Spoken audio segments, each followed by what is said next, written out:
panahon at sitwasyon sa buhay natin na dumadanas tayo ng matinding problema at pagsubok. At minsan nawawalan tayo ng pag-asa. Pero gaano man kabigat ang problema mo, gaano man kalaki ang pagsubok na dumating sa buhay mo ngayon, ang Panginoon ay laging nandyan at hindi ka niya pababayaan.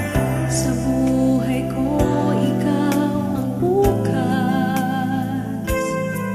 Sa lahat ng suliranin ko, ikaw ang siyang lunas. Sa puso ko, ikaw ang nais. Pag-ibig mo, O Diyos, hukay tamis. Sa buhay ko, ikaw ang bukas. Sa lahat ng suliranin ko, ikaw ang siyang lunas. Sa puso ko, ikaw ang nais. Pag-ibig mo, O Diyos, hukay tamis. Napakasarap magpuri sa kanlungan mo. Lahat na nais ng puso'y matatagpuan sa'yo. Napakasarap magpuri sa kanlungan mo. Wala nang aalalahanin pa. Nagkapaligid man ang problema, basta't ikaw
sa aking